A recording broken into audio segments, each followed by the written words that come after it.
চলো ভাই চলো আপনারা পেছন থেকে চাপা দিয়ে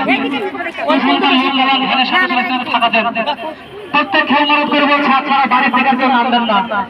এই গলি বা থানা করে দেন, প্রত্যেককে বলছি বাড়ি থেকে কেউ নামবেন না।